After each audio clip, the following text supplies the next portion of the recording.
Wix gives you the power of AI.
Simon's.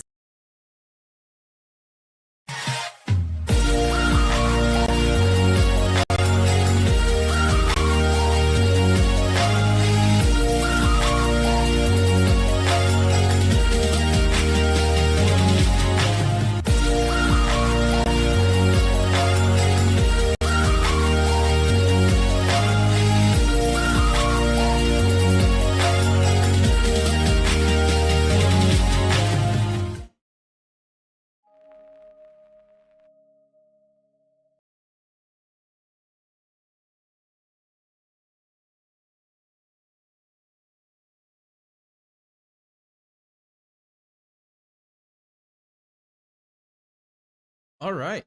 Hello, and welcome everybody to another episode of the Full Send Half Mass podcast. Here tonight, episode number 103. Tonight, we're going to be doing a full IMSA season breakdown with you guys. We're going to go over some of the key races, some driver lineups, maybe some championship picks, some race picks, expectations, things we're looking forward to the most, as well as Tom will be here in a little bit with us as well. I had a little bit of stuff come up. That's why we started a little later than we normally would. He'll be joining us here tonight as well in a little bit. Also, bold predictions for Tom. He wasn't here last week to give his bold predictions, so he will be here to give his bold predictions here tonight as well. And then I will just run back through mine shortly with you guys. If you guys want to see the full explanations on my bold predictions, go back to last week's episode. I broke down my bold predictions in pretty in depth, and some of those we'll be talking about here tonight when we get into the IMSA stuff as well. First off, I do want to talk about the high limit sprint cars racing in Australia this week for the US Australian. Last year, I paid a lot of attention to this event. It was a lot of fun watching like Callum Williamson, Brad Sweet, Rico Abreu. A lot of those guys went to compete up there, and now this year, high limit sprint cars decided to make the trip down there to run some events this season for their schedule. And it's been pretty sweet. I love the Perth Motoplex. I think it's an amazing track. I would love to see that track get scanned into iRacing. I think it's one of the premier dirt tracks in the entire world. Not only just in Australia, but in the entire world. It's such an amazing venue, amazing racetrack. It looks like a lot of fun watching it on Flow Racing or on the highlights especially. But James McFadden, an Australian himself, he ends up claiming nights 1 and night 2. Hung money, having a hung money moment there in night 2, leading the race, ends up getting into the wall and DNFs. That was kind of funny. I posted on the comment video on that Flow race, and I said, "Oh, there's hung money at it again." And somebody kind of took offense to that and got a little butthurt with me, but that's all right. That's all fun and games. It was a fun moment there. Um, but Larson did end up winning night 3 earlier today, I guess you would say, last night in Australia, early this morning here in the US. He ends up winning night 3. $100,000 payout, so big time win there for old Kyle Larson. Old hung money, doing hung money things. Congratulations to him. But if you guys have any time this week or wanted to check out some of that racing, go watch some of the highlights that you see there on Flow Racing's YouTube channel. Really entertaining. Or if you have Flow Racing, tune in, watch some of those races. They're really entertaining, really fun. There's some heavy hitters, a lot of American guys like Carson Macedo, a lot of guys that run in the U.S. on an often basis, having some pretty good runs. Some against some of those Australians like Williamson, Kingshot, some of the big time Australian sprint car drivers. So it's been a lot of fun to watch some of those races. So if you guys get a chance, go check that out. Also, Alpine said that they might be potentially looking to replace Doohan if the results aren't there midway through 2025. I think that's interesting. I'm not super like big into Doohan. But Alpine, I guess, are going to give him a try, see how it goes and works out throughout the season. And if it doesn't work out for him, he could end up rideless through some point during the 2025 season. So keep your eyes out on Jack Doohan and seeing his progress. I personally, if I was to put a wager on it, or if I was a betting man, I would say that he's not going to make it through 2025. I don't think it was a good pick for this ride. It's a pay driver for one. He does have the French ties, so that was a big deal with him getting that ride because the Alpine team, they like their French drivers. Unless you're Esteban Ocon, which they kind of shoved him out the door for whatever reason that there was there. But I don't know. I don't really have a lot of expectations. Didn't really impress me too much in F2. Really wasn't one of the premier drivers there. Had some fill-in roles this year, like he ran the final race there at Abu Dhabi this year. Not a super big fan of Jack Doohan or not super high on Jack Doohan. So, like I said, if I was a betting man, I would say that Jack Doohan is going to be out of that ride before the end of the year. I don't think he'll even make it halfway through the season. I think he'll be out by the summer break, honestly. But we'll see. We'll see. Also, funny, funny, funny stuff coming out of NASCAR. NASCAR using AI to help them with the, I guess, the best way to explain this to kind of maybe predict or try to figure out how tweaking the playoff format is going to change the championship going forward. I think that's the most NASCAR thing ever. If I honestly, as a fan, that makes me want to watch NASCAR more. That they're letting AI kind of determine or look into this or determine some of this stuff for them. Because I have way more confidence in AI running NASCAR better than the people running NASCAR now. To be honest with you, I have no hope for NASCAR, no faith in NASCAR. I've lost all respect for NASCAR. So many things happened this year that I just completely lost any hope or appreciation for the Cup Series.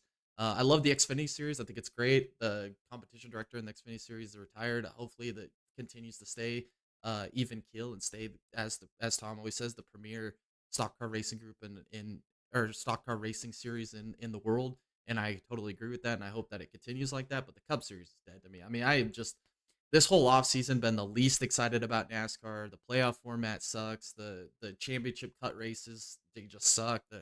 The manufactured racing, the Jesus don't. I mean, I could go on for an hour on how terrible NASCAR is, but the fact that they're looking into using AI to maybe project or predict like a future playoff system is just absolutely comical to me. I love it.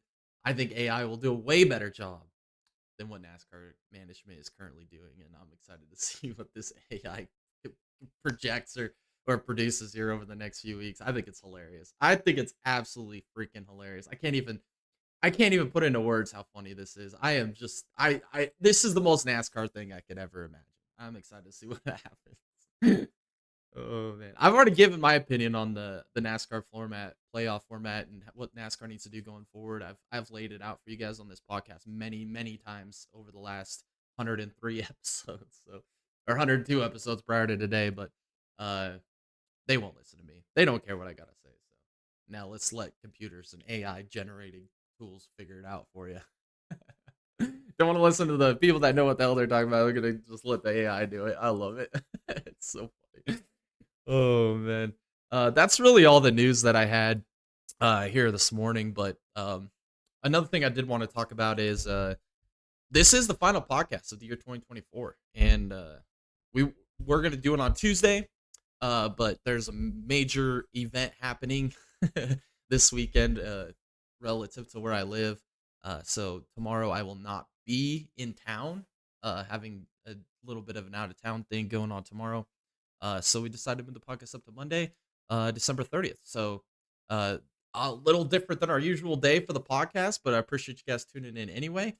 And with pertaining to that, with 2024 coming to a close, last night or earlier this morning, I posted the most memorable moments from the Dega Boys of 2024. There's some classic moments on there from some of our race broadcasts, Tom racing in the Road to Pro Series stuff, watch parties, the podcast side of things. I mean, just all the Dega games were in it. I mean, just a lot of the things that happened this year that were really fun, entertaining, funny, moments that I still look back on and laugh at, or it's quotable moments from some of those events or happenings throughout this year on the channel that we still quote to this day. So if you guys get a chance, go check out the memorable moments of 2024 on this YouTube channel. It's really entertaining. I had fun making it, so hopefully you guys have just as much fun watching it. Alrighty. With that being said, we are now going to move on to the 2025 IMSA season preview. Well, first off, I think the best way to start this off is let's go over the schedule. So with IMSA this year, we have for the WeatherTech Challenge Series, we have an 11 race schedule. Starting off with your two premier races, which are obviously the 24-hour of Daytona, the Rolex 24, followed by the 12 hours of Sebring, both two of the longest running races in the series. two of the biggest races in North America, crown jewel events for the series. Rolex 24 being one of the American Triple Crown races, alongside the Indy 500, Daytona 500. And then you bookend the season with probably your next two biggest races, which is Motul Petit Le Mans, which is your qualifier for the 24-hour Le Mans for the next season, as well as the Battle on the Bricks at Indianapolis, which is a special race in itself because of how historic Indianapolis is. Being able to race at Indianapolis in any type of car, whatever configuration you race, the oval or the road course or roval that they have there. It's always such a special event, 6-hour race there as well. Then we also have some sprint races this year. Returning back to Acura with the doubleheader with IndyCar, which is one of my favorite races of the year. Always a great show. Also hitting to WeatherTech Raceway, Laguna Seca. Always an amazing race as well. And then my new favorite race of the whole season. I mean, I'm just a huge fan of this track. I think it's freaking amazing. I think it puts on a great show. The Detroit Sports Car Classic on the streets of Detroit. We also race with LMP2 being the premier class at the Chevrolet Grand Prix at Canadian Tire Motorsports Park, as well as Road America and VIR being headlined by GTD cars there at Michelin Raceway at VIR. 1 second, I am not prepared. I'm going to have to pull up this. So let me set you back into the merch commercial. I'll be right back with you.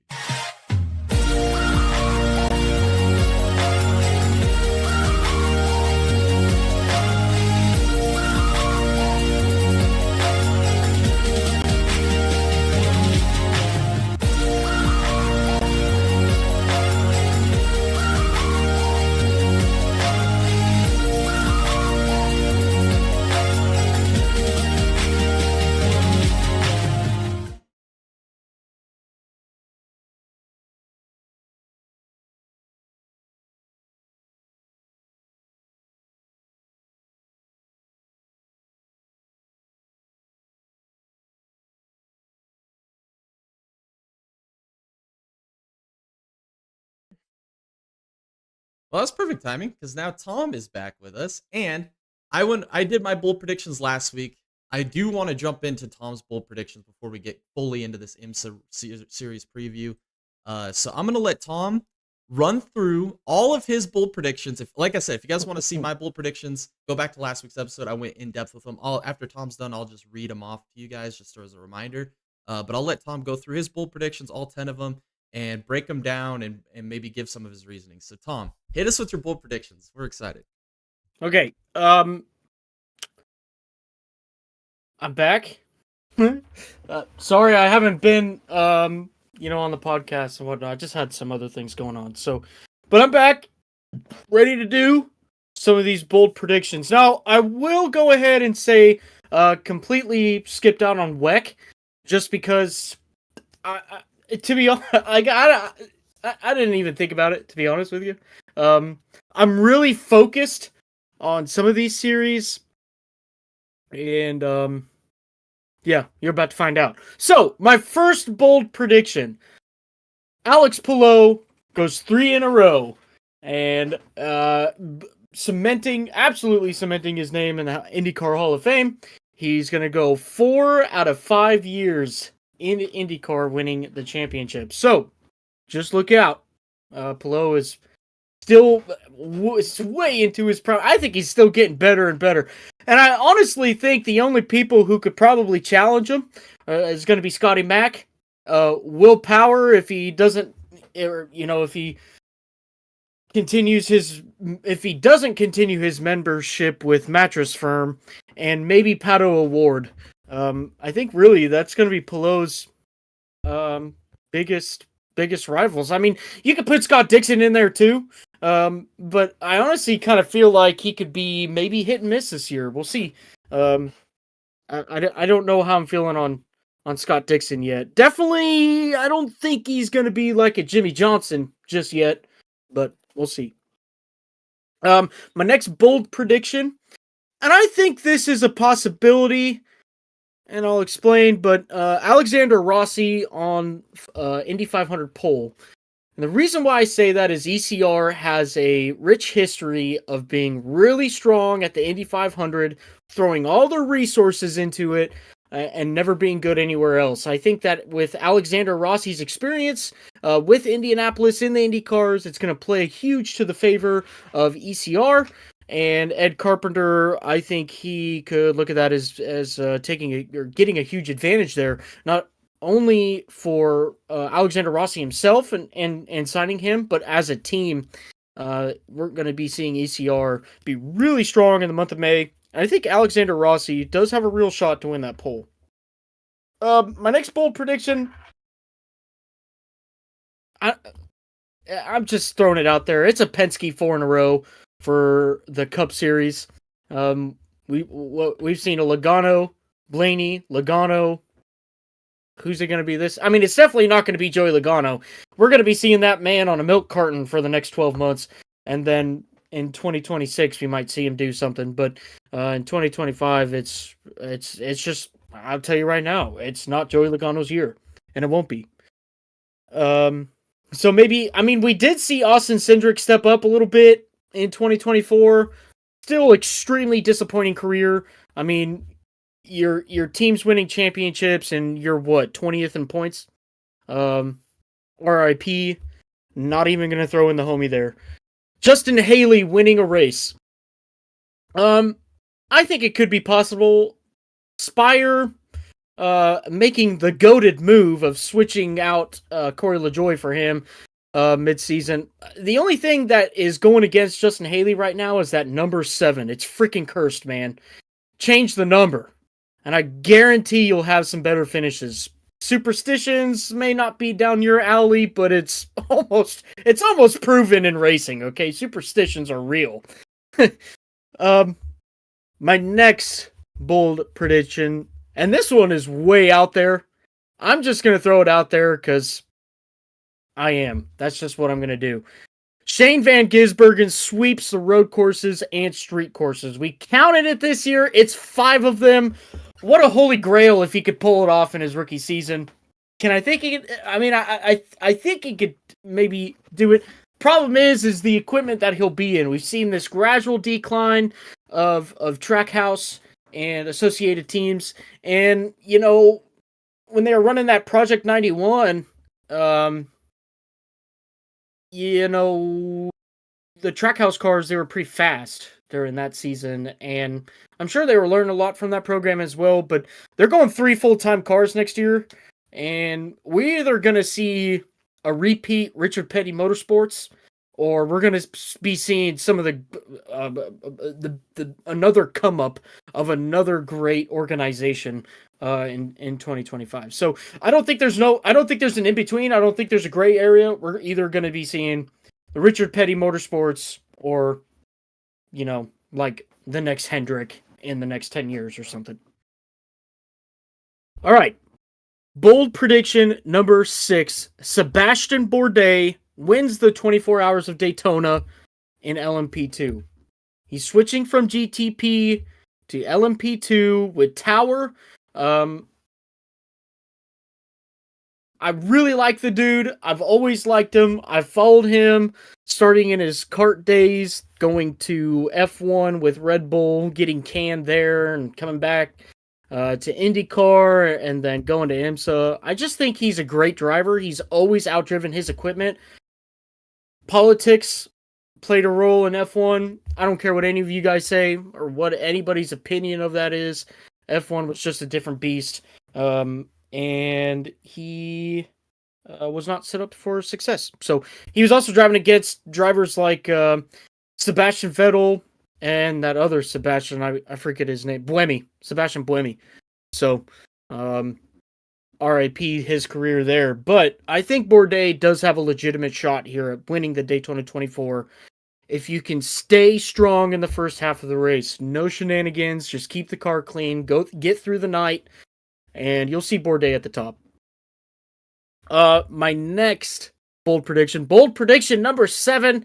This one is kind of out there, although we did see a lot of good things out of Acura.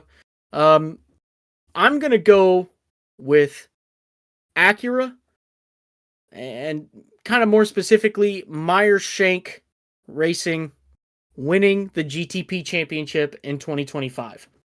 Look, Acura did some work in 2024. Had a great, not great. They had a good rising there in 2024. Really, since what was it, Sebring? Sebring, they got Acura got the win with Wayne Taylor. But really, since then, they've been on a pretty good gradual incline of performance there, and I think that with Meyershank coming back, Meyershank's running Acura, right? They're not Cadillac. Yeah, they're running Acura. They are the premier Acura team this year. So that's what I thought. Yeah. I don't know why I was thinking. I don't know. Anyways, I just think that this could be Meyershank's year, especially with everything that Acura is giving and what they can give. So I'm actually really excited to see Meyershank this year. I think that they're going to take it to Penske. I really do, with Porsche. All right, now bold prediction number 8. I don't know. I think this was kind of a toss-up. We'll see though. Lewis Hamilton beats Charles Leclerc in head-to-head. So, most races finished. Who had the least amount of DNFs, the most amount of fastest laps. Who qualified higher than the other all year long. It's going to be a year-long stat. We'll figure out who wins at the end of the year, but I think that Lewis Hamilton will beat Charles Leclerc. And I think that I don't know. I think this will be make or break for Hamilton. If Hamilton can beat Leclerc, he's still in it. If he struggles, yikes. Ferrari might have made a bad move there. I don't know. We'll see. But I'm really excited about that. Been kind of on this come-up tour with Lewis Hamilton lately, just because of his 2024 campaign. It's kind of been eye-opening for me, and I think it's been kind of eye-opening for him, too. So, all right. Bold prediction number 9. Kimi Antonelli, the new Mercedes driver, fresh out of F2. He will win a race in F1 in 2025. And, this kind of goes with my bold prediction number 10, which I'll share now. That is Mercedes wins the Constructors' Championship in F1 in 2025. I sincerely think Mercedes is on this steep uphill trajectory to become the number 1 car on the grid. I think the limiting circumstance there was in 2024 was they were developing the 2025 car really throughout the whole entire year. Toto Wolff has claimed that they have fixed all the issues with the car. They're going to go into preseason testing. They're going to have the car that they have needed for the past 3 years. And this is what he said. Everybody blows smoke. I get it, but I kind of believe it. For the first time, I really do. I think that Mercedes is going to have a pretty dang strong car. I think Kimi Antonelli, his performance in the Italy practice sessions, he was stupid quick. He was fastest on the board. He was faster than anybody else. Crashed, which I know is a big stain on it, but the speed is there. In this sport, you kind of got to balance that speed to crash ratio, right? I mean, Max Verstappen, I don't know, prodigy of the world when it comes to racing. I'm probably one of the best drivers we've ever seen witness on planet Earth. He still crashes too, and he still makes mistakes. He's human. Everybody makes mistakes, but I think Kimi Antonelli, I think there's some big workings for him. I think Kimi Antonelli could be the next big thing for Mercedes. We'll see, though. We'll see. I'm pretty confident, but I think Kimi Antonelli will win a race, and at the end of the year, Mercedes will win the Constructors' Championship. I think, though, that's going to hang on the balance of Russell. Russell needs to get his stuff together. He can't be crashing on the last lap. You can't be throwing away race finishes just to have McLaren beat you. Can't have that. So, I think this is a pivotal year for Russell as well. I think that with the new rules regulation coming up in 2026, you kind of put the pedal to the metal now, and you kind of focus in. And look, George has outperformed Lewis Hamilton this year, but they gave Lewis Hamilton all the experimental stuff this year, and he barely did it. I mean, it's not like Russell absolutely dominated Lewis Hamilton. He didn't. And so I don't know. We'll see who the weak link is. But I'm not too keen on George Russell. I think he really just needs to hone in this year. Get some good, consistent drives. Yeah, Russell won a couple races last year, but he also threw away a lot of points. So, you can come at me with that. I really don't care. Man, imagine where they could be if, yeah. Yeah, I just, George Russell and Kimi Antonelli lineup's going to be interesting. I think it works, though. I think it'll work. So, that is my 10 bold predictions. And yeah, I think I think some of those are extremely bold, and we'll see how. You know what we should do, Jay? We should go on the betting apps and just put $10 on each. Yeah, right. And if it hits, dude, like that'd be big money right there. Yeah, big money. We'd be rolling in it, baby. That's actually not a bad idea. Too bad I don't live in a state where I could do that. So. Oh, rip. That's okay. I'll do it for you from here. Yeah, right. Nobody needs to know. Also, I guess before we get into the IMSA season preview, Tom, I want to get your thoughts on the NASCAR using AI to maybe figure out a new playoff format or test a new playoff format. I think it's hilarious. That's what I said. I think it's one of the most comical NASCAR things, and I think I trust the AI better than I do trust NASCAR management at this point. So I'm in a where I work at now. We're kind of integrating a lot of AI. It's a great tool. Like, don't get me wrong, but there's a lot of points where AI doesn't get it right, or Chat GPT or any of its subsidiaries or anything like that. I sincerely think NASCAR probably bought an AI probe from Temu and got it shipped over here, and they're trying to translate it from Chinese to English, and they're just getting it all wrong. Because they just keep going back to it, and it's just not working. I think they should cancel culture themselves and just get a new wave of people in. Get some I don't know. Whatever it is, dude, it's just not working. Yeah. Yes, it's comical. Yeah, it's absolutely comical. I agree, man. I think some youth would be necessary for NASCAR to go forward to fix a lot of these problems. One more thing that I want you to talk about is the Jack Doohan Alpine. You posted that earlier. I thought it was kind of hilarious. Do you think he makes it through 2025? No. Me neither. What an awful move by Alpine. I mean, oh god, dude, it's so painful. It's so painful to watch that. They had, I don't know, man. I don't know. I feel like this team had so many missed opportunities. They lost Alonso. They had inter-team squabbles with Ocon. They choose a Doohan. I don't know. Might as well name him Deegan. Yeah, you might as well. I mean, good lord. And they gave away Piastri. They just gave him away. I mean, I don't understand what this team is doing, man. I really don't understand. I don't know. I feel. Look, I'll tell you one thing. I feel really bad for Gasly. He's still going to put the team on his back, and I'll tell you right now, Jack is not going to do Jack, and it's not going to work. It's just not.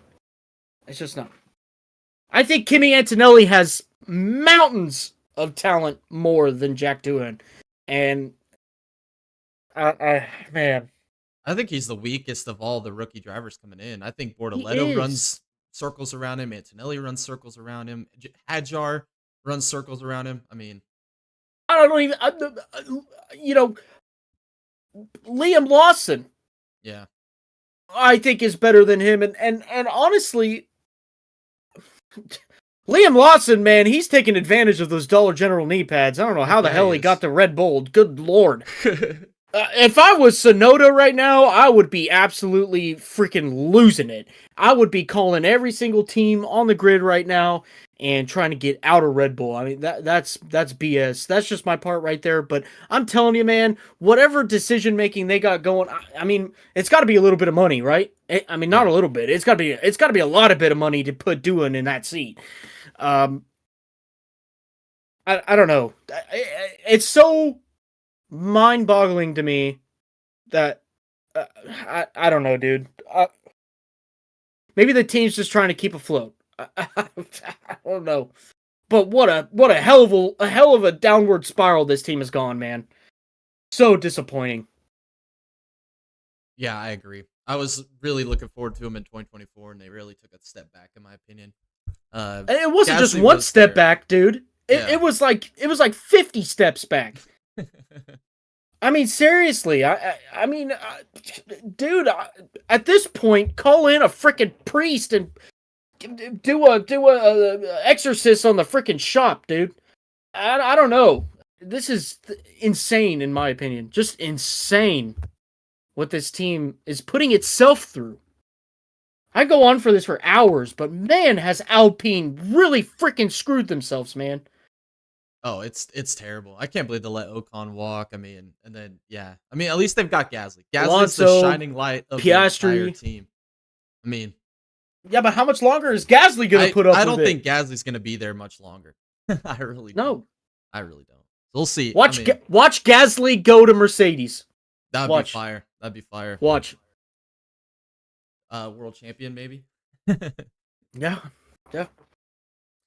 Alrighty. Well, we went through bold prediction for Tom.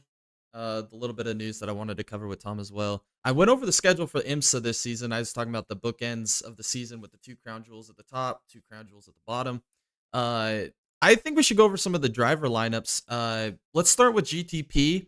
My bold prediction last week, if you guys remember, I picked Cadillac Wayne Taylor Racing to win the championship this year, and I think it's going to be at the hands of Ricky Taylor and Philippe Albuquerque. I think that's Ricky Taylor, Philippe Albuquerque. I think that's the team to beat this year. I mean, they've been so freaking close the last few years. We've noted all their troubles they've had at Petit. I think that's the team to go all the way to the end to win this IMSA championship this year. When it gets to the Endurance Cup, I don't think that they're going to win the Manufacturers Endurance Cup. I think that's still going to go to Porsche. Porsche still is not going to drop off a cliff. Porsche is still going to be just as dominant. They've got good lineups like Matt Campbell, Kevin Estre driving in the 6 car. And then we got Bruni and Johnny over there with Proton in the customer team. I think they're going to be pretty good as well. I'm excited. I think that Porsche is going to be good this year. They also have Philippe Nasser, Nick Tandy returning to the number 7 for Porsche. I think Porsche is going to be the most consistent team throughout the season here in GTP. But when it comes to Drivers' Championship, I think it's going to go to the Wayne Taylor team with Ricky Taylor and Philippe Albuquerque. And I don't think they win a lot of races. I don't think it's a flashy championship. But I think that maybe it's a bold prediction. Maybe I should put on my bold predictions. But Tom, I think the curse at Petit ends this season for this Wayne Taylor team. And I think that not only do they finish the damn race, I think they win it. Yeah. That's I mean, I don't know. Yeah. I mean, Cadillac's going to be strong. It's just a matter of support and the drivers that you put behind the car, for sure. Yeah. So your bold prediction was you picked the champion, which was Meyer Shank. I think that's a good pick. Which team do you feel more confident about winning this championship? If you had to put money on it, if you were looking at a team with Yellow Lee and Van der Zander, or if you're looking at a team with Tom Blomqvist, Colin Brown. It's probably going to be Tom Blomqvist and Colin Brown. Yeah, I think. I think that would be my premier team as well. Who is Ranger's teammate? Nick again? Yellowly. Yeah, I don't think moving that's over from gonna BMW. Be... I feel like this was a career-saving move by him, though, because his tenure at BMW was just long-lived with a lot of mediocrity. And I think Yeah. that's the biggest dark horse. I think that was going to be my next question. The biggest dark horse going into 2025, I think it's BMW. BMW had Yeah. probably the most horrific season in both GTP and Hypercar and World Endurance Championship IMSA. I mean, does BMW take a step forward this year? I think they're the biggest dark horse. Do we see them improve, or do we see a lot of the same? Oh, Proton though. I don't think Proton's really that much of a dark horse anymore. You don't think so? I don't. They really were probably the 6th best team every race last year out of a 10, 12 car field. That's middle of the pack. That's not dark horse anymore. Well, let's take out for Lamborghini here, wins. okay? Yeah, I agree with the BMW statement. I don't know. Yeah, I don't know though, but I don't know. I'm conflicted. I feel like BMW and Proton is I don't even think they're on the same level because Proton doesn't get the factory support from Porsche like what BMW does from BMW. Really, I, I don't know. I think it's Proton. I still think it's Proton, and I think maybe it's because of just history, the history that Proton doesn't have, and still the new team startup that they've got coming on. What is this going to be? Their second season, third season For Proton? for GTP. I think that's a good question. I can't remember if they made starts in 2020. I can't remember either. Not. I think maybe they ran the end of the season in 2023. I don't think they ran the full schedule, but I think it's safe to say let's chalk it up to. Let's just say it's their second year. Let's just chalk it up. Yeah. Last year, man, they were so much fun to watch. They were there at Daytona for most of the race. And then every subsequent race after that, they just took advantage of everybody else's absolutely mind-blowing ridiculousness, like Pipo Derani at Sebring. Yeah. Oh my god. That's still the most painful thing I probably have ever witnessed on TV. Maybe, well, that still might go to Kevin LePage. Yeah, Kevin LePage was probably the dumbest thing I've ever seen. Yeah, that was 100% the dumbest thing. But yeah, I still think it's Proton. I do. Okay. Expectations for Lamborghini going into 2025. I predicted them last year, bold prediction for them to win one of the endurance rounds because they only or an IMSA race last year, which they only ran the endurance rounds. They're running the full season this year. Let's take a look at the driver lineup. Bertolotti and Grosjean going to be filling up the lineup here this year full time. Expectations for Lambo. Do we see them maybe improve? Yeah, I think they improve, and I think it's only just going to be because of on track time, it's what they desperately need. They're going to have Grosjean behind the wheel. That's going to be perfect. Grosjean's still looking for an IndyCar ride, and it's rumored that he'll go to Dale Coyne, but I don't know. I feel like Grosjean. Okay, I feel like Grosjean needs to be racing in multiple series in order just to keep up on what skill he has left. To be honest, I think that Lamborghini probably needs to be on the hunt for a new driver soon. If Grosjean can't keep up with it, Grosjean's a good driver to pick, starting a team out, because he's got all that experience. He knows how to keep the car on track. He can get great data. He's got great feedback when it comes to data, or feedback when it comes to the car and what it's doing on track. Bortoletti, yeah, I just don't know if that's going to be like a dynamic duo for Lamborghini. I don't know. I'm hopeful though. I think that they're going to learn a lot, especially with Lamborghini being in WEC as well. They're getting that track time there and the track time in IMSA too. Lamborghini needed a full-time effort in order to survive, to keep going on here. So this is the right call for Lamborghini. I don't. I mean, there is going to be some improvement. I don't see it as being like spectacular, to be honest. Okay. I am feeling a little nauseous, Tom. So I'll let you continue on here. Uh, for the next 5 minutes or so. So I'll put Okay. your camera here. I'll put it to solo set. Just run through some GTD and LMP2 stuff, and I will try to be back here in about 5 minutes. So if you want to go through some of the driver lineups, maybe some picks, championship picks, maybe some dark horses to watch, some of your favorites, so on and so forth. Maybe throw a Lamar pick out there, maybe or a Rolex pick or something out there. Um, yeah, just run with it for a minute. Sounds good. All right, so last year I've got the list pulled up here, with winners. Last year Daytona won the Porsche.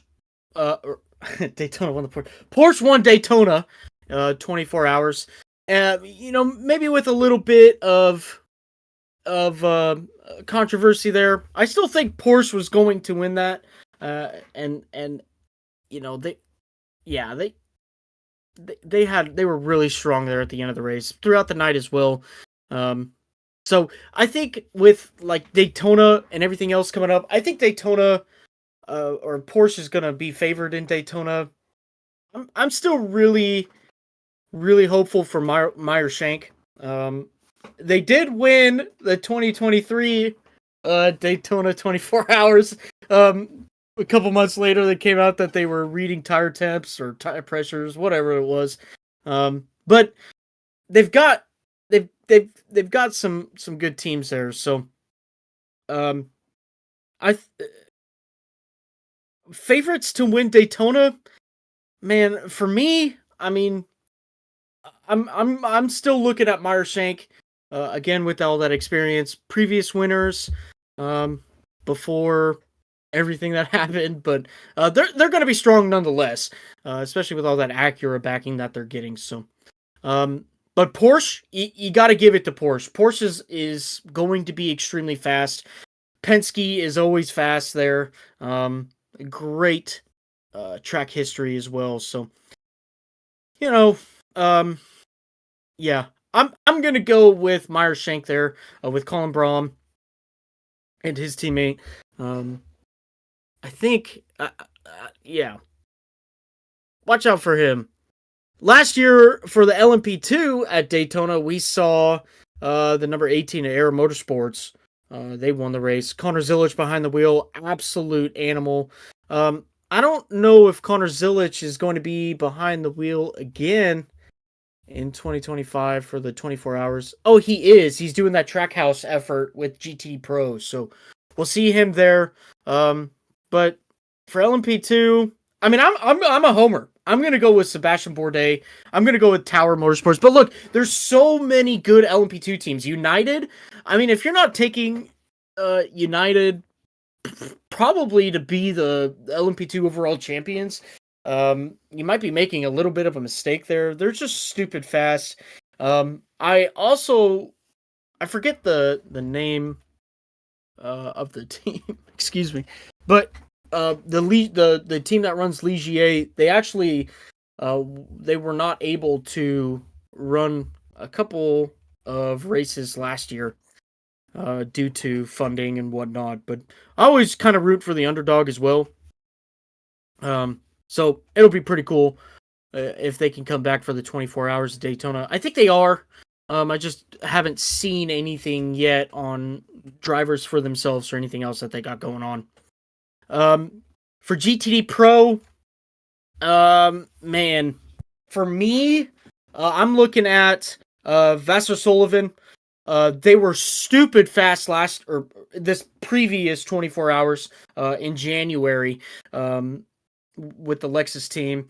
They got caught up extremely early. I think it was like 4 hours in or something with GTPs coming off of pit road, LMP2s, and a bunch of other GTD cars. And no, they were coming through turn one, excuse me. So, and they just got killed there. And really, Reese went on to go and win the race, but they had a couple good battles there as well. But I'm going with Vassar Sullivan. And you've also got that Trackhouse team with Corvette. Trackhouse, you got Zilich. Oh shoot, I forget the other drivers. I'm gonna have to look it up here real quick. GT Pro. Yeah. So you're gonna have.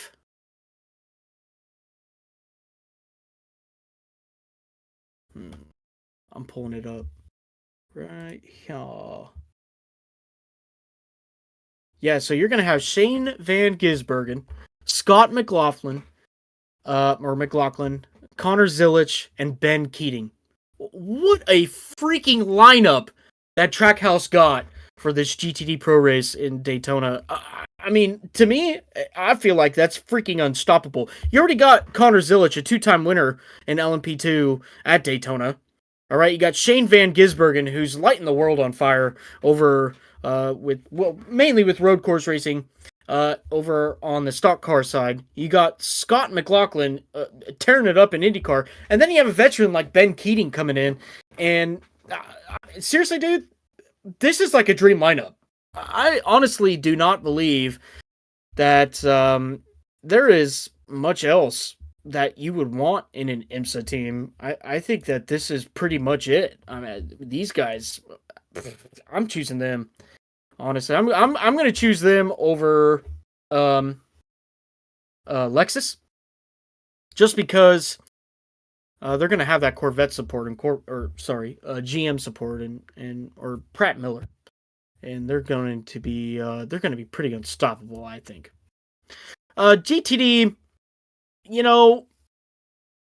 man, Vassar, the Vassar Sullivan there with Ben Barnicoat. Yeah, I think that team's going to be freaking unstoppable this year. We saw a lot of wins out of the Winwood Racing Mercedes last year. Even Aston Martin pulled out a win, which was pretty cool. BMW pulling it off as well. I think there's going to be some great competition there. We'll see how all of that goes. But I'm going to put my money on the Vassar Sullivan GTD car. I'm actually for GTD Pro and GTD. I'm really curious to see how Ford turns up this year. Last year we were 6 hours into the race, and the Mustangs were breaking the rear wing pillars. And it was like, dude, the race is over already. I mean, they're going to be spending the whole race fixing that. And they really spent the whole year trying to fix that. So it almost, it became a meme, honestly.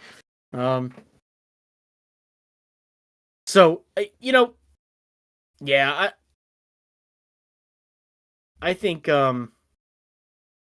Ford's going to be interesting to look at. We'll see. We'll see, though. Long Beach. Sebring, Long Beach, Laguna Street, or Detroit, Glen Mosport. Yeah. Let's talk about Road Atlanta. Let's get that out of the way here. So for Road Atlanta, we saw a pretty good showing by the 01 Cadillac Racing. Bourdais is not returning to GTP competition. I don't know. I'm still pretty hot on that Meyer Shank deal. I think Meyer Shank is going to win the championship. I think he is. I mean, the biggest competition I think he's going to have is going to be Porsche Penske. So I don't know. I feel like there's going to be a good toss up there with Porsche. Porsche and Meyer Shank, sorry. So I don't know. I'm still a homer for Meyer Shank here, and yeah, we'll see. I think that Road Atlanta is going to be such an ever changing race. It always is. you can never kind of script anything that happens at Road Atlanta. It's always just, I kind of feel like you're always hanging on the edge of your seat, every lap, every hour, every minute. And, I don't know. Road Atlanta is kind of a toss up for me.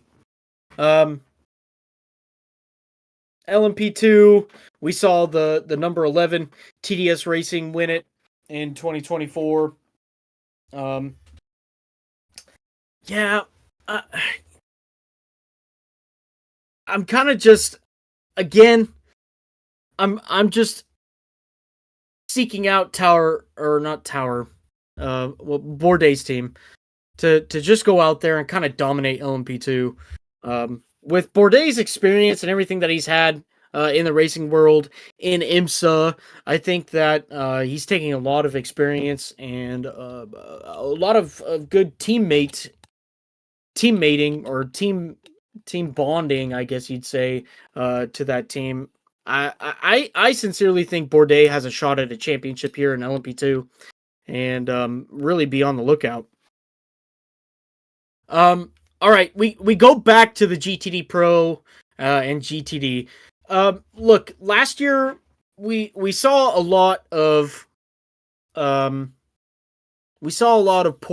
or no, I'm sorry, not Porsche. What was it?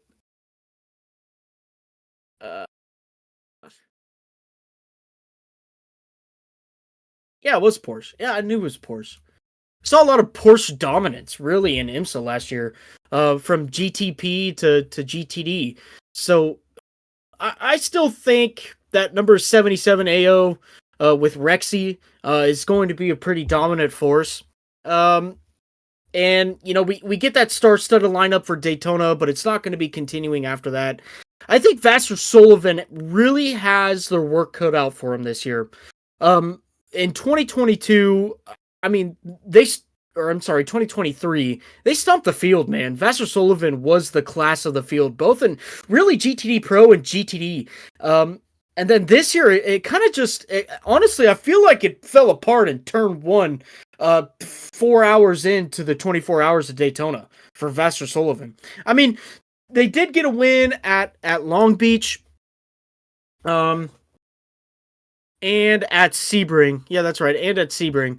So, they still got it. I still think, though, that they've got a really, really steep incline that they have to go up here. I feel like they have to climb Mount Everest to get back up to where they were at in 2023. So, Lauren Heinrich and Sebastian Prowl?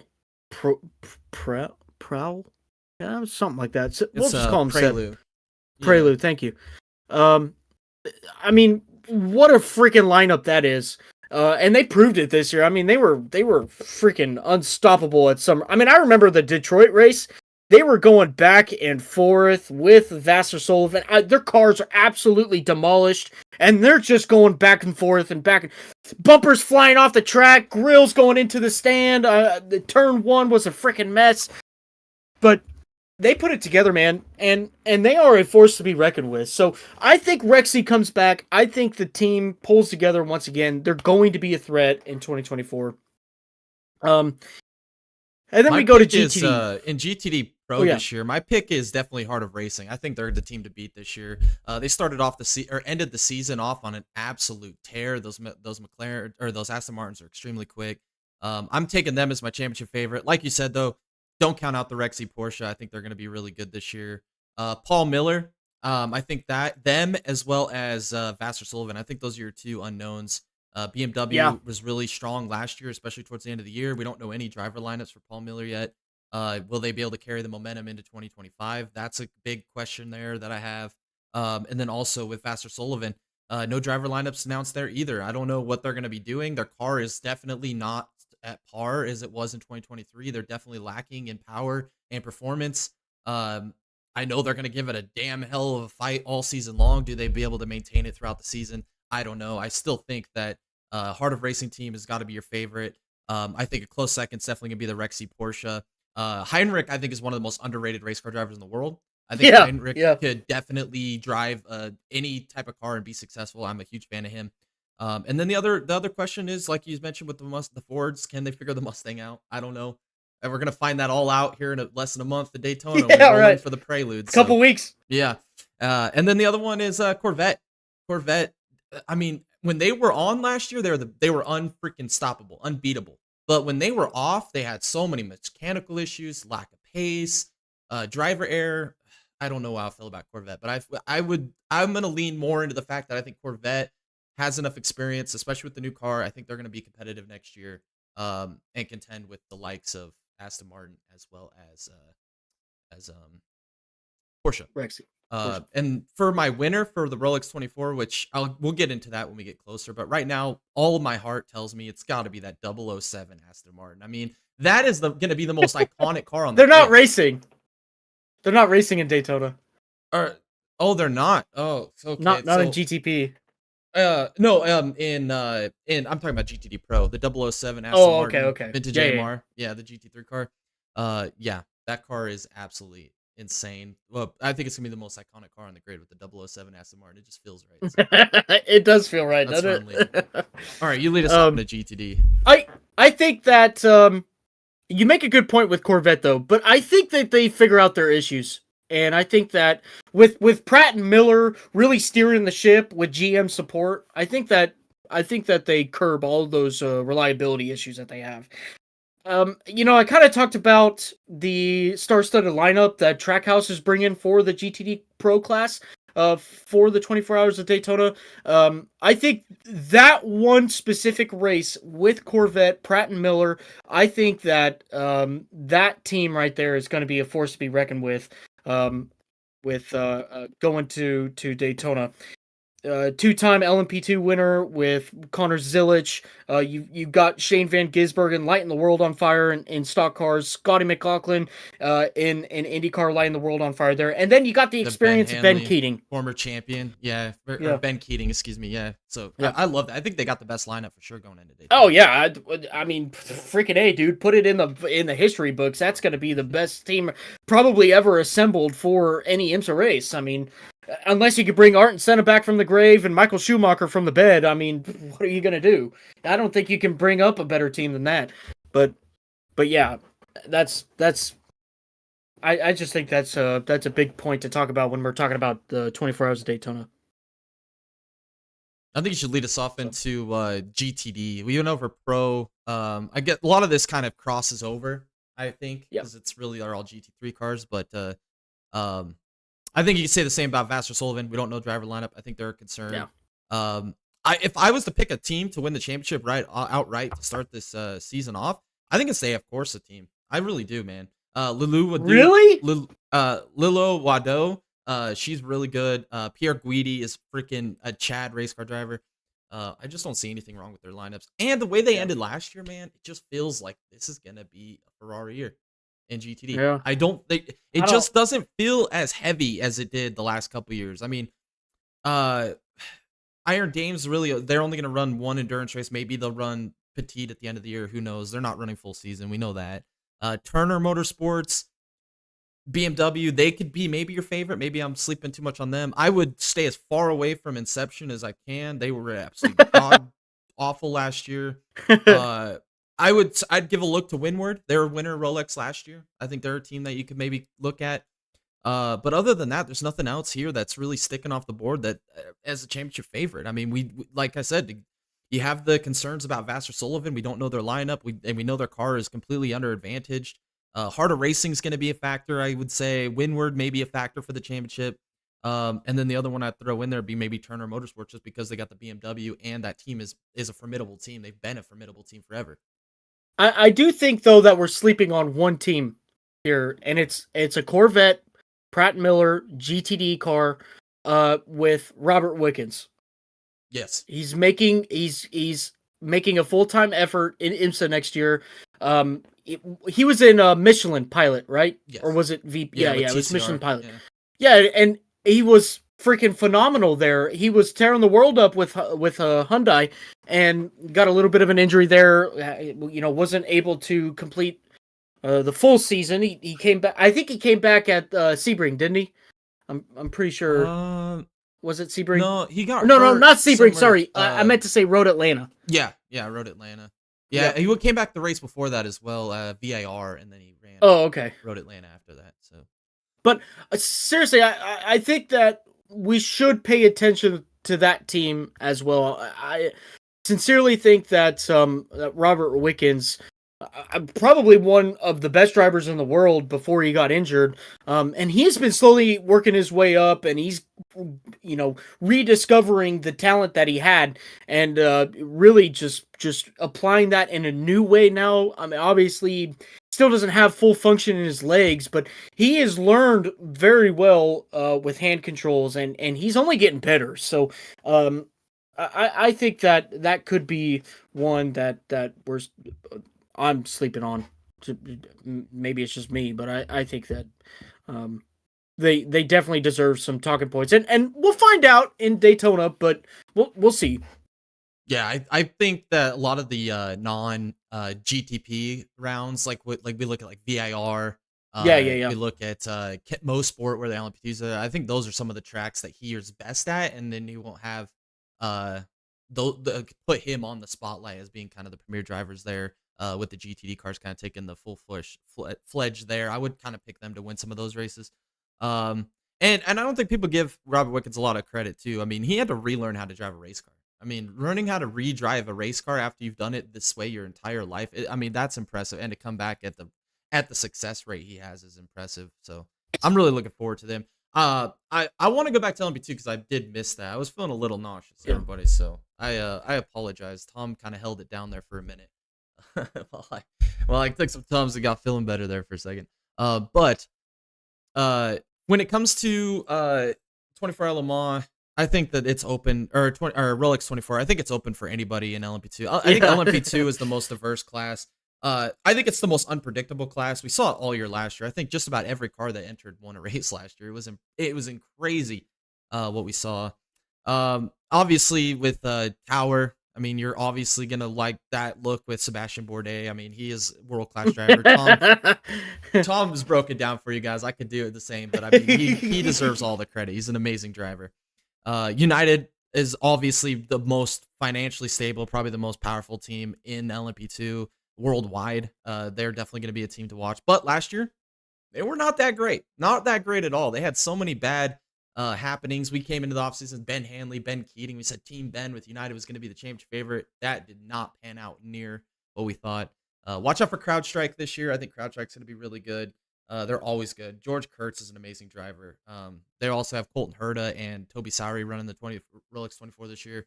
That's a good lineup. They could be a threat to win the 24 Hour of Le Mans, of Daytona. TDS this year, really good last year with Mikkel Jensen, Hunter McElrea. If you guys remember that freaking amazing pass he made at Sebring, that solidified it for me. And then they consistently did it all year last year. I mean, they were right there. They did claim the championship after choking it the year prior, so congratulations to them. Era Motorsports are going to take, I feel like, a major step down. I think without having Connor Zilisch behind the wheel, that car is going to really put that team in a damper. But it's still a good team. I don't think you should count them out for I don't think you should count them out for potentially a championship run. I mean, like you said, though, LMP2 is so diverse right now, and really anybody could win it. Sincerely, I mean, I still think, Era shouldn't be, not counted out, but yeah, they did lose Connor Zilisch. I mean, that's a big hit, but I still think that they're going to be a pretty good team. Yeah, I think they'll be all right. I think you're right. Maybe we shouldn't overlook it for a championship. I mean, anybody can win an LMP2. It feels like it's literally a freaking survival race in LMP2. I mean, there's so many things that can happen, and they have a shorter schedule than GTP. I think they only have 6 races on the schedule right now. With their premier race obviously being that one at motorsport every year, being the premier class there. So that'll be an interesting race, as well as all the endurance rounds. And then I think they have one more round at Road America as well. So I think they have 7 races this year. So it's a shorter season. I'm excited for Pratt Miller. Maybe I'm going to be a homer this year. I don't know, but I'm going to be pulling for Pratt Miller in just about every single race this year. I love what this team has done at every level of motorsports. They always come in big appendage swing, and we said it about Audi, and that's how Pratt Miller does motorsports. this team's going to be fun to watch. There's going to be growing pains, obviously. That always is with new teams. But by the end of the year, middle to end of the year, this team's going to be in their full stride. And I think that you're going to be looking at them as a 2026 championship favorite. This year's going to be tough. It's going to be real tough. But I believe they will get a win or two this year. I really do. My championship favorite, though, Tom, if I had to pick today, hands tied, I got to make a pick. I'm taking CrowdStrike this year. They won Rolex 2 years ago.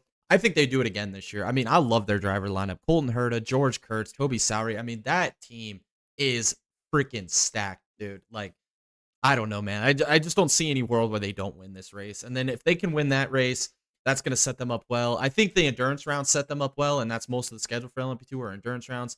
I think they're definitely going to take advantage of a lot of these endurance rounds. And I think that's what's going to build that championship gap for them. I do see multiple winners, though. I see United maybe getting a win. TDS, I believe, might be able to get a win. Pratt Miller already called it. I think they're going to get at least one win. Riley's going to probably get a win. So that's what I'm looking at. That would be my championship pick. If I had to pick today, it would be CrowdStrike. I think we've covered everything on the WeatherTech Sports Car Challenge. Yeah. Awesome. I'm excited, man. What races or what are you most excited about 2025? So I'm going to be it's 4 race. I don't know, man. Look, Daytona obviously, well, hopefully we don't get a 23, 58, 36 again, but Daytona, look, Sebring is a freaking phenomenal race every year. I mean, it's, again, you can't script it. It's just a good race every year. Sebring, go-to track. Long Beach is going to be phenomenal as well. Long Beach always puts on a great show. Like, I'm sorry, not Laguna. I freaking hate Laguna. Streets of Detroit. It's good for sports cars, not good for IndyCar. That's the way I look at it. I just cancel it. I wish that cancel culture was still a thing in California. Instead of tearing down Auto Club, why didn't you tear down Laguna? That's stupid to me. But I'm gonna put my feelings aside here, and I'm gonna move on here to Detroit. Detroit is just it's a freaking meme, man. It is. It is so much fun to watch. I don't even care. It's almost like going to like a I don't know, an MMA fight. Yeah, where and everybody then a race just breaks out. And then a race breaks out. That's right. That's right. Oh, man. You know, you got some good races there, like the Glen and Road America. Mint. Look, VIR last year with the GTD cars was freaking mint. The Michelin Pilot race there the last 2 years has been amazing as well. Yeah, so, exactly. Yeah. VIR puts on some freaking phenomenal racing with the GTD cars. I'm looking forward to that race.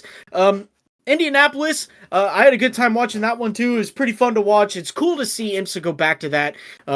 I still think that is a one that you should circle on your calendar. But Road Atlanta would be my last one. Road Atlanta again. I just think it's one of those tracks you just can't script what is going to happen there throughout the race. It really is. I mean, it's a crazy track, and it combines a lot of good aspects from other tracks into it, and it flows very nicely. It's great multi-class racing. And then the nighttime comes and it just all hell breaks loose. So I just those are the races that I'm looking forward to. I know it's probably that's half the schedule. But IMSA, right? IMSA is peak, man. IMSA is great. It still doesn't beat IndyCar for me, but it is peak.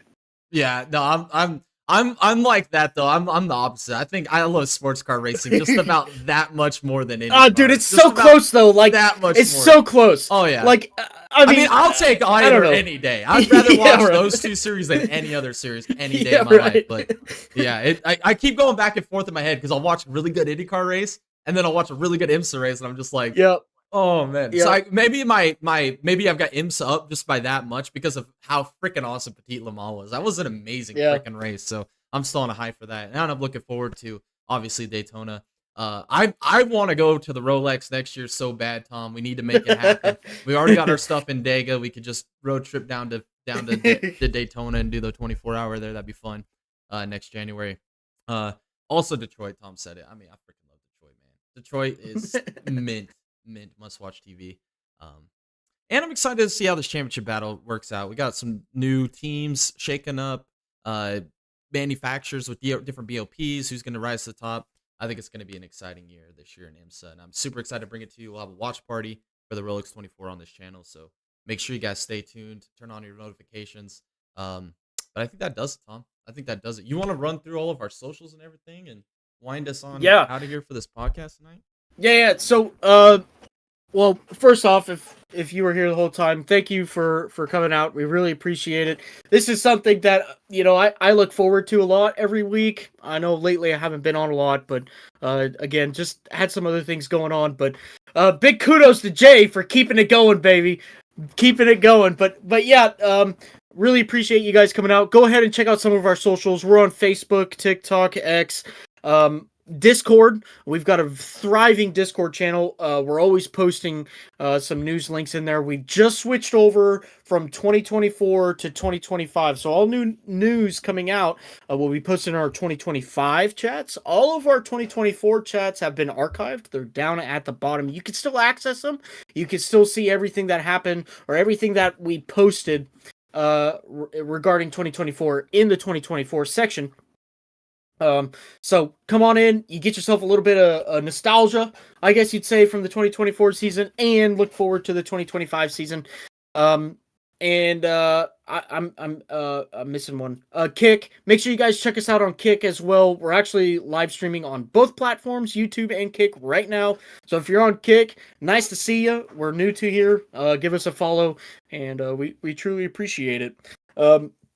Like Jay said, we've got some watch parties coming up for the Daytona 24. Are we still doing the Chili Bowl? Yes, we're gonna do a full day Chili Bowl watch party. Thanks for Alphabet Soup, baby. Yep, we'll be here. I think it starts at like somewhere around 8 a.m. Eastern time, and it goes all the way until like 10 o'clock Eastern time. So probably have to break it up into 3 individual streams, about 4 or 5 hours each one. And yeah, we'll be here hanging out. We might not be on screen the whole time, but we'll have fun. It'll be a good time. Just come in, interact on the chat. We might, I don't know, we'll have to look into it. There might be a workaround that we could do with Discord. We'll have to talk to Tom about it. I don't want to say anything too official on here. So but yeah, come check it out. You guys will have a blast. It'll be fun. Yeah. So still lots of things coming up on our channel. It's getting that time. We're just under 4 months away from going to Talladega. That's our annual boys trip that we have, Diga Boys trip that we do. So we're already starting to prepare. Hopefully doing something again with the boys over at the King of Camo. We're still working that out as well. No new announcements there, so we'll see. But we'll probably do some of the same things again, that like what we did last year. Maybe a little bit of live stream at the track while qualifying's going, and some boards of qualifying and whatnot. So just stay tuned for that. We'll update it in our Discord as well. Everything that's happening with the affiliates as well. So let's see. Oh yeah, check out our store too. We've got some great merchandise there: shirts, hats, aprons, purses. Maybe for you Kyle Larson fans, you can get yourself a good old Dega Boys a purse there, or maybe you like to get yourself, I don't know, coffee mug, maybe a little bit of a big burly hat that we got in there. We've got some cool stuff in there. Just go check it out. All those proceedings that come from that goes right back into the channel to help create more and better content for you guys. So truly appreciate everybody who has been a part of that. Also, Jay and I, we are going ahead and trying to get our monetization back on YouTube. So any watch hours, we're really close. Any watch hours that you guys can give us, we truly appreciate. We're almost there. I think it's 40,000. Is that right? 4,000 watch hours. 4,000, and we're right there. I mean, we're right on the cusp. Yeah, like 3,800 or something like that. It's close. So again, any watch hours that you guys provide to us, it would be great. Really appreciate it. But yeah, I think that's pretty much it. Did I miss anything? No, you nailed it, man. I just want to say it to everybody. Happy New Year! We made it through another awesome year of motorsports 2024 in the book. We're going to close the chapter tonight. If you guys go check out the memorable moments, I posted that this morning on the YouTube channel.